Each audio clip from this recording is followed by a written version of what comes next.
Juvenile Justice Amendment Act 2021 and Juvenile Justice Model Amendment Rules 2022 both have come into force.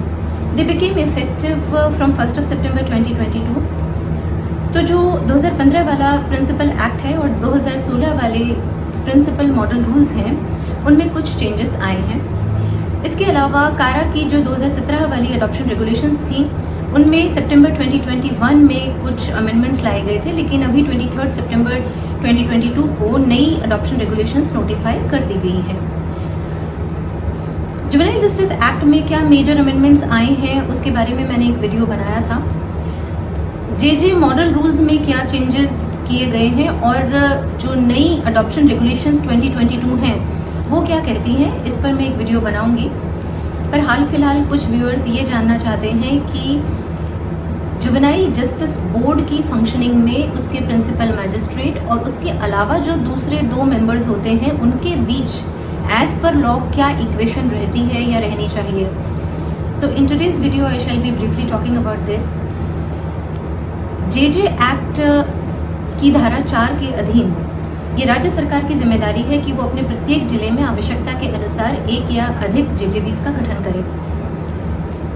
और जैसा कि हम सभी जानते हैं कि जे एक्ट बच्चों से संबंधित एक सोशल वेलफेयर लेजिस्लेशन है, तो इसके तहत जो भी इंस्टीट्यूशंस या बॉडीज़ को कॉन्स्टिट्यूट करने की, गठित करने की बात की गई है, उनके कंपोजिशन यानी उनकी संरचना से संबंधित प्रावधान कुछ इस तरीके के हैं कि उनमें अलग अलग क्षेत्रों से एक्सपर्ट्स शामिल हों ताकि एक बच्चे के केस को होलिस्टिक नज़रिए से देखा जा सके और बच्चे के संबंध में जो भी संभवतः सबसे बेहतरीन निर्णय है वो लिया जा सके।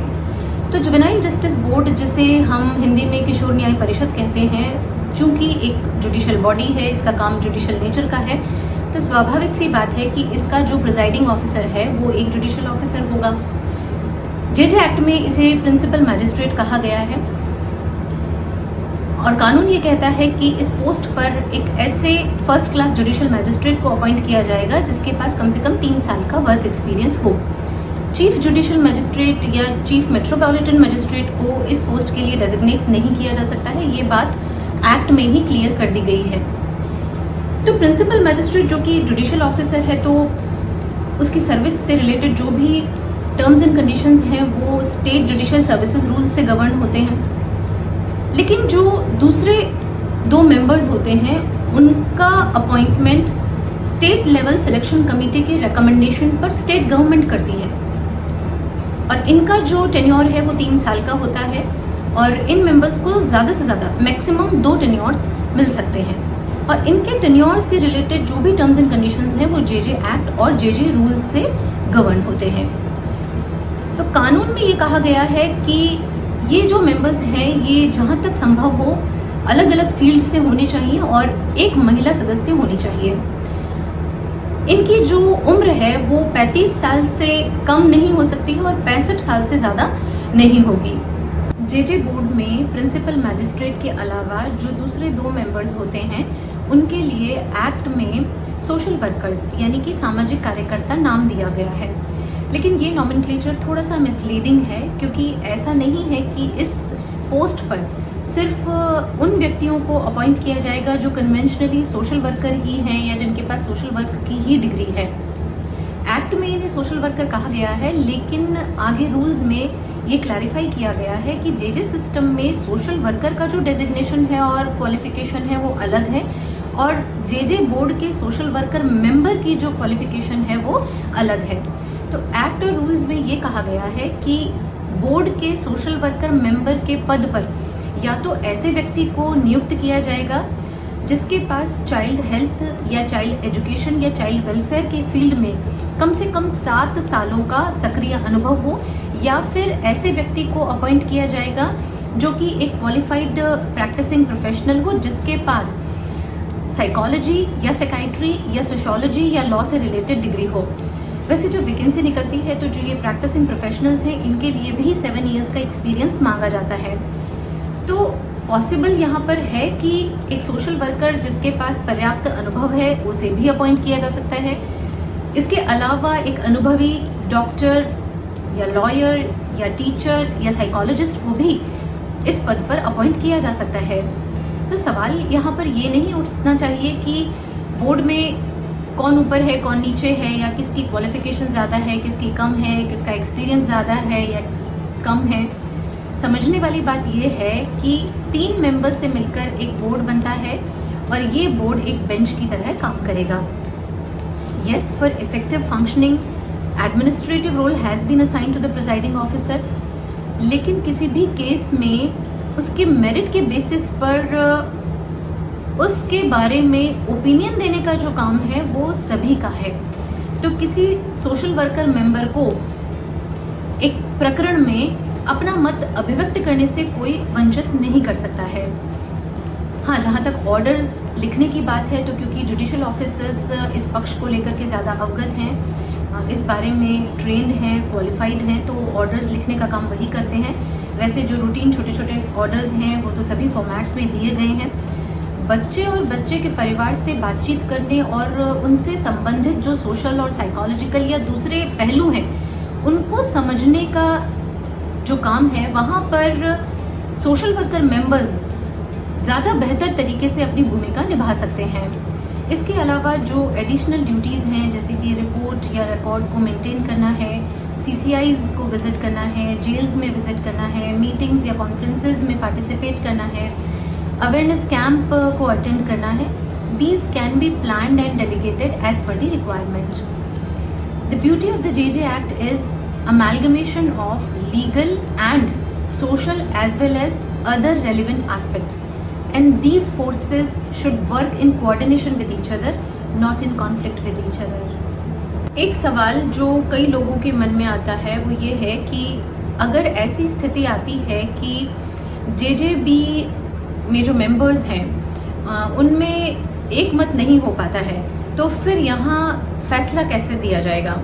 तो यहाँ पर कानून बहुत स्पष्ट है।